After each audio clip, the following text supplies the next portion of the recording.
ईश्वर से मुलाकात। एक नन्हा बालक ईश्वर से मिलना चाहता था।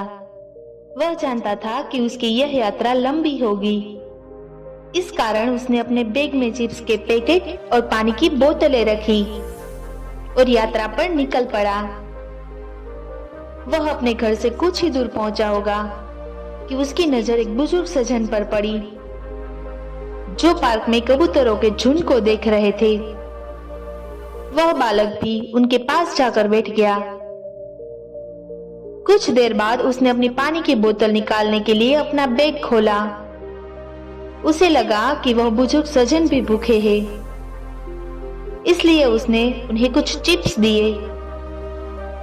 उन्होंने चिप्स लेते हुए बालक की तरफ मुस्कुरा कर देखा। बालक को बुजुर्ग की मुस्कुराहट बेहद भली लगी। वह उसके दीदार एक बार फिर करना चाहता था, सो उसने पानी की बोतल भी पेश की। बुजुर्ग सज्जन ने पानी लेते हुए फिर मुस्कुराकर उसकी तरफ देखा। बालक यह देखकर बेहद खुश हुआ। इसके बाद पूरी दोपहर वे साथ साथ बैठे रहे। बालक उन्हें समय समय पर पानी और चिप्स देता रहा। बदले में उसे उनकी भोली मुस्कुराहट मिलती रही। अब तक शाम होने को आई थी। बालक को भी थकान लगने लगी थी। उसने सोचा कि अब घर चलना चाहिए। वह उठा और घर की ओर चलने लगा। कुछ कदम चलने के बाद वह रुका और पलटकर दौड़ते हुए उस सज्जन के पास आया। उसने सज्जन को अपनी बाहों में भरा। बदले में बूढ़े सज्जन ने होठों पर और भी बड़ी मुस्कुराहट लाते हुए उसका आभार प्रकट किया। कुछ देर बाद वह बालक अपने घर चला गया।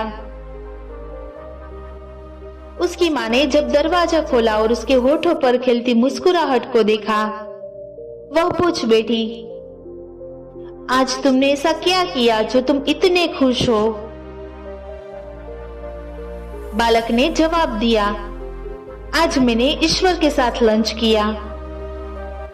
इससे पहले कि मैं कुछ और पूछती, वह फिर बोला, तुम्हें मालूम है माँ, उनके जैसी मुस्कुराहट मैंने आज तक नहीं देखी। उधर वह बुजुर्ग सज्जन भी वापस अपने घर पहुंचे, जहां दरवाजा अपने बेटे ने खोला। बेटा अपने पिता के चेहरे पर शांति और संतुष्टि के भाव देखकर पूछ बैठा, आज आपने ऐसा क्या किया है जो आप इतने खुश लग रहे हैं? इस पर उन्होंने जवाब दिया, मैंने पार्क में ईश्वर के साथ चिप्स खाए। इससे पहले कि बेटा कुछ और कहता, वह आगे बोले, तुम्हें मालूम है, मेरी अपेक्षा के अनुरूप ईश्वर कहीं छोटी उम्र के हैं। इस कहानी का उद्देश्य यह निकलता है कि मुस्कुराने में अपने पले से कुछ भी खर्च नहीं होता है। इसके उलट जिसकी तरफ मुस्कुरा कर देखा जाता है, वह इससे और समृद्धि महसूस करता है। मुस्कुराहट खरीदी नहीं जा सकती है, उधार नहीं मांगी जा सकती है और इसे चोरी नहीं किया जा सकता है।